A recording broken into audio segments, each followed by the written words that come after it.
They say that every decision we make, every path we abandon, gives birth to a ghost.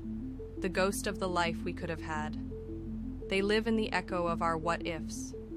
My job is to talk to those ghosts. They are not dead.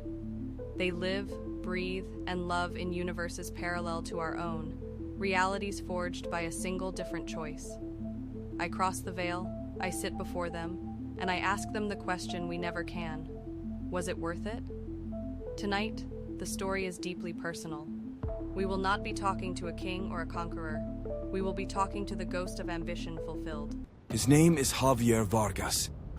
In our world, the dream of being a successful writer was just that, a dream. But in Earth 73, he never gave up. He sacrificed everything and everyone on the altar of his art. And he won. Javier, thank you for joining us from the other side of the mirror. The pleasure is mine, Victoria. Although, from my perspective, you are the mirror. An interesting perspective. Let's talk about yours. Your latest novel, The Empty Nest, has been described by critics not as a book, but as a diagnosis of modern loneliness. 20 million copies. How does it feel to be the translator for the silence of so many people? It's a responsibility, of course, but I don't see myself as a translator. Loneliness isn't a foreign language. It's our native tongue. Most people simply choose not to speak it. I give it a grammar, a voice. As Schopenhauer said, solitude is the fate of all excellent spirits. I merely offer a kind of company in that excellence. Art doesn't ask for a price, Victoria. Is solitude the tool or the price you pay for your art? It demands total devotion. You can't create something eternal if you're constantly distracted by the temporary. Love, friendships, Sunday dinners, they are beautiful, no doubt, but they are noise, and art demands silence. It isn't a price, it's a purification. Javier, this place, this crystal empire you've built, it's the dream of many, but it doesn't feel like a home. It feels like a monument. Who did you build it for?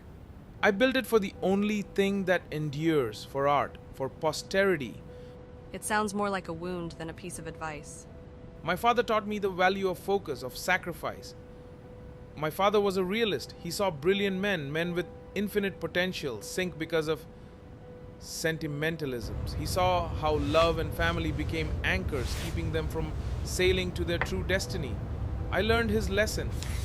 Speaking of sentimentalisms, that cup on your desk seems to tell a very different story than Schopenhauer's. I didn't buy it.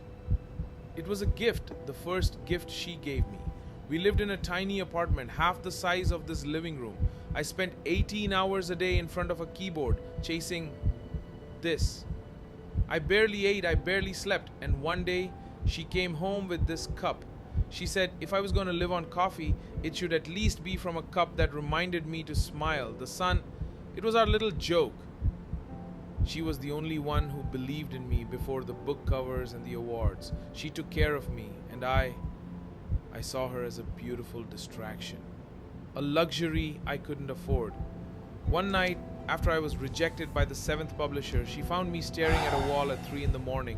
She held me and said, "Maybe the universe doesn't want you to write the great book. Maybe it just wants us to write our own story. Let's have a baby, Javi." And in my head, clear as water, I heard my father's voice. Success is a war, not a child's game. I felt panic, terror. So I chose the manuscript.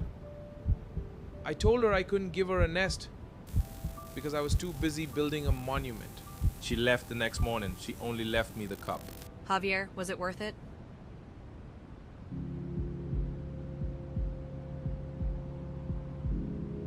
The most dangerous parallel universe isn't the one that shows us our failures. It's the one that shows us the success we gained by betraying what truly mattered.